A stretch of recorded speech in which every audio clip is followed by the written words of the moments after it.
आज की इस वीडियो में हम डिस्कस करेंगे कंपनी के बारे में। तो इस वीडियो में हम बेसिकली कंपनी के मीनिंग देखेंगे एंड कंपनी की डेफिनेशन को कवर करेंगे एंड लास्टली उसके फीचर्स यानी कि कैरेक्टरिस्टिक्स के ऊपर डिस्कस करेंगे। सो meaning of a company. The word company comes from the Latin words come and penis. Com means together and penis means breed. The word originally described how merchants would gather, share stories, eat together and trade. Meaning of a company. Company शब्द जो है Latin language के com और पैनिस से आया हुआ है, वहीं से डिराइव हुआ है लैटिन लैंग्वेज से, जिसमें कॉम का मीनिंग है एक साथ एंड पैनिस का अर्थ है रोटी। कॉम मीन्स एक साथ, पैनिस मीन्स रोटी। यह शब्द बेसिकली यह डिस्क्राइब करता है कि व्यापारी कैसे इकट्ठा होंगे, कैसे स्टोरीज को एक दूसरे को शेयर करेंगे, एक साथ भोजन करेंगे और ट्रेडिंग करेंगे, इन सारी चीज़ों के ऊपर डिस्कस करते हैं। तो ये बेसिकली कंपनी का मीनिंग है। यहाँ पे अब हम बात करते हैं कंपनी की डेफिनेशन के बारे में। So definition of company. A company is a artificial person as it is created by law, having a distinctive name, common seal, limited liability, perpetual succession, and conduct a lawful business. This is a definition of a company. A company is a artificial person. Company क्या है? Artificial person होता है, वो natural person नहीं है, ये एक artificial person होता है। इसका एक विशिष्ट नाम होता है, एक डिस्टिंक्टिव नेम होता है, सामान्य मोहर भी लगाया जाता है यानी कि कॉमन शील, लिमिटेड लाइबिलिटी एंड जो है परपेचुअल सक्सेशन मीन्स कंटिन्यू, इसका जो है परपेचुअल सक्सेशन होता है। और यह है कंडक्ट अ लॉफुल बिजनेस, एक कानूनी रूप से जो है बिजनेस रन करता है। तो ये डेफिनेशन ऑफ ए कंपनी है। अब यहाँ पे हम देखते हैं according to justice James. Justice James क्या कहते हैं कंपनी के डेफिनेशन के लिए? A company is an association of a person united for a common objects. Justice James के अकॉर्डिंग एक कंपनी सामान्य उद्देश्य के लिए व्यक्तियों का एक संघ है। ओके, तो यहाँ पे हमने मीनिंग एंड डेफिनेशन देखा। आगे हम डिस्कस करेंगे characteristics of a company. Characteristics of a company. Important characteristics of a company are as follows.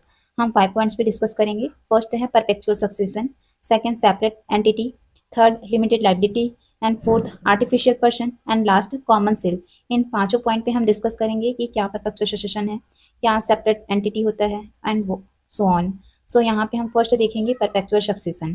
Perpetual succession. A company is distinct and separate from its members who may die or change without affecting its continued existence until it is wound up on the grounds and in the manner as specified by the act. First of all, perpetual succession means permanent existence. Permanent existence है when company is started by law, rules and winding up of a company also recognized by the law. Means क्या है? Company जब start होता है तो भी law के rule से ही स्टार्ट होता है, और जब कंपनी का समापन होता है मीन्स वाइंडिंग अप होता है, तब भी जो है कंपनी लॉ के अकॉर्डिंग ही बंद होता है। सो परपेचुअल सक्सेशन है ये। फिर सेकंड हम डिस्कस करते हैं separate entity. A company can own property, having banking account, raise loans, incur liabilities, and enter into contracts. Even members can contract with company, acquire right against it, or incur liability to it. एक company संपत्ति रख सकती है, banking खाता रख सकती है, ऋण ले सकती है, देनदारियां ले सकती है और अनुबंध कर सकती है। यहाँ तक कि सदस्य भी कंपनी के साथ अनुबंध कर सकते हैं या उसके प्रति दायित्व वहन कर सकते हैं। तो it is a separate entity. Company कुछ भी कर सकती है, नॉर्मल जैसा पर्सन बिहेव करता है वैसा ही कंपनी एक आर्टिफिशियल पर्सन बन करके पर्सन की तरह बिहेव करता है। And third, limited liability.